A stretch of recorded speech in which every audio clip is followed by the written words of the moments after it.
It is so wild to me that all of this comes because I heard one little story so many years ago, a little piece of Patti LuPone lore, if you will.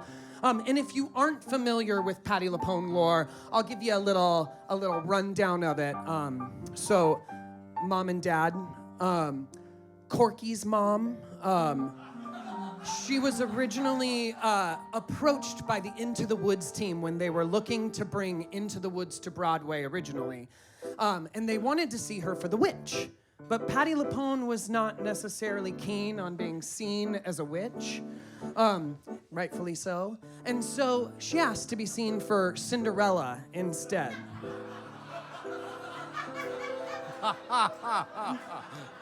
You got it.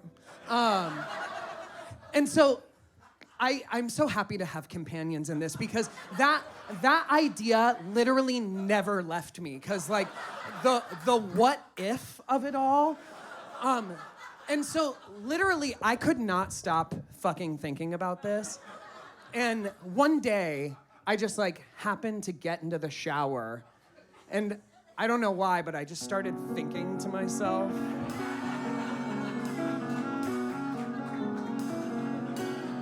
He's a very smart prince.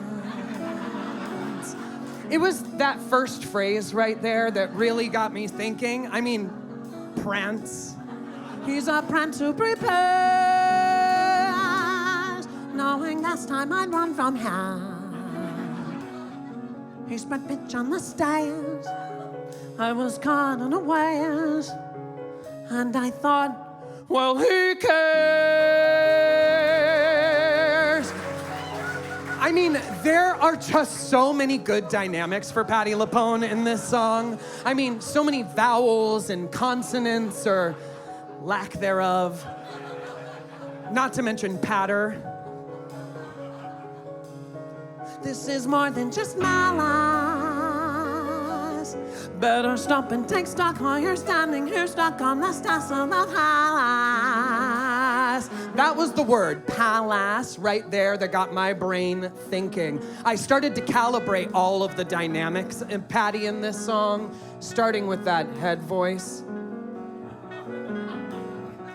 You think, what do you want? You think, make a decision. Why not stay and be kind? You think, while it's happening, what would be his response? Well, then what if he knew who you were and you know that you're not what he thinks that he wants? But then what if you are what a prince would envision?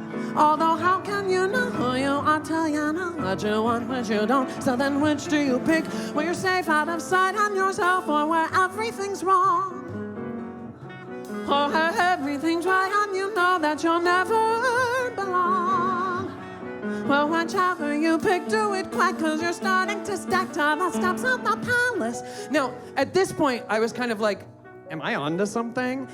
But like, it was all in my head, you know, so I really like had to hear it. And so I literally stepped out of the shower, sopping wet, opened my voice memo app, and hit record. It's your first big decision. The choice isn't easy to make. To her high, his deciding how much without all his scouting. And it's fun to deceive, and you know you can leave, but you have to be wary. There's a lot that's at stake, but you saw long enough, 'cause you're still standing stuck in the stuff on the steps. So then I listened back, and I was pretty shocked because I was like, I think I'm starting to sound like her. But like, was I fucking crazy? Better run along home and avoid the collision. Even though they don't care, you'll be better off down where there's nothing to choose and there's nothing to lose. So you pry up your shoes. Then from out of the blue, and without any guide, you know what your decision is, which is not to decide. So then I decided to be vulnerable, and I text a trusted musical theater homosexual friend, my friend Omar, who is here tonight. And I sent him the voice memo and literally was just like, so do I have a Patti LuPone impression? You just leave him a clue. For example, a shoe.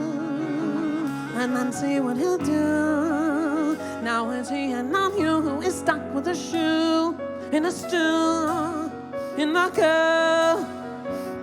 And you've learned something too, something you never know. And Omar texts back, bitch, that is spot on. On the steps of the palace,